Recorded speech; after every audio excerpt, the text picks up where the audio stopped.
আরাফার দিনের রোজা এর ফজিলত অপরিসীম। নবী করিম সাল্লাল্লাহু আলাইহি ওয়াসাল্লাম বলেছেন, আরাফার দিনের রোজা যদি কেউ রাখে, আল্লাহর কাছে আমি ধারণা রাখি, আল্লাহর প্রতি আমার ধারণা হলো এই রোজার বিনিময়ে আল্লাহ তাআলা রোজাদার ব্যক্তিকে 1 বছরের পেছনের 1 বছরের সামনের অগ্রিম গুনাহ আল্লাহ তাআলা মাফ করে দিবেন। ইসলামের অন্য কোনো আমল এরকম পাওয়া যায় না যে আমল করলে অগ্রিম আল্লাহ সুবহানাহু ওয়া তাআলা গুনাহ মাফ করে দিবেন। আরাফার দিনের রোজার এত ফজিলত যে পেছনের তো বটেই, সামনের 1 বছরের আল্লাহ সুবহানাহু ওয়া তাআলা ছোটখাটো গুনাহগুলো কি করবেন?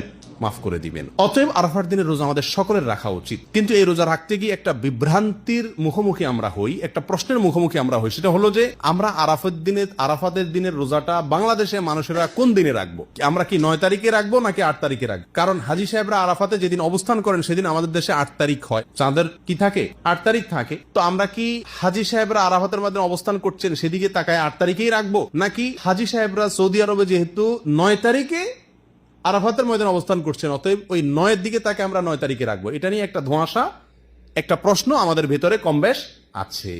এই প্রশ্নের উত্তরে আমরা কি করব সে কারণে এক্ষেত্রে আমি সংক্ষেপে বলতে চাই, এক্ষেত্রে ওলামায়ে কেরামের দুটি মত আছে এবং দুইটা মতই গবেষণামূলক।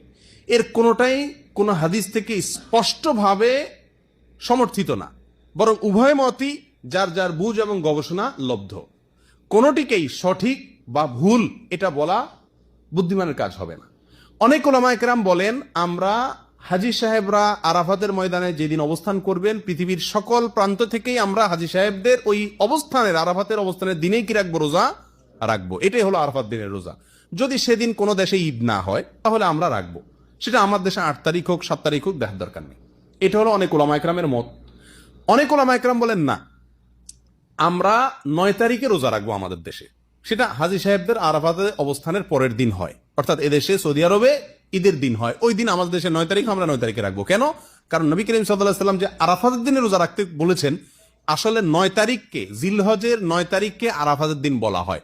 এখানে তারিখটা হলো উদ্দেশ্য, আরাফাতের দিন এটা হলো শুধুমাত্র নাম। জিলহজের 10 তারিখে ইয়মুন নাহর বলা হয়, জিলহজের 9 তারিখে ইয়মে আরাফা বলা হয়, জিলহজের 8 তারিখে ইয়মুত তারবিয়া বলে। এগুলো হলো এই দিনগুলোর এক একটা নাম। যেহেতু নবী সাল্লাল্লাহু আলাইহি ওয়াসাল্লাম আরাফার দিন রোজা রাখতে বলছেন, অতএব 9 তারিখে রাখবেন, এরকম একটা মত ওলামায়ে কেরাম বলেন।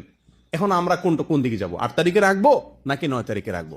আমি বলি, যেহেতু কোনো মতের পক্ষেই সুস্পষ্ট কোনো হাদিস নাই, অতএব আমাদের জন্য সবচেয়ে যুক্তিসঙ্গত হলো দোনো দিন রাখা, 8 তারিখে এবং 9 তারিখে রাখা। কারণ জিলহজের 1 থেকে 9 তারিখ পর্যন্ত এর প্রত্যেকটা দিনই আমাদের কম বেশ রোজা রাখার চেষ্টা করা উচিত।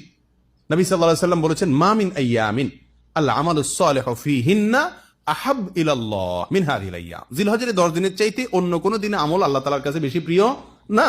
এইজন্য ওলামায়ে কেরাম বলেন যে এই 10 দিনের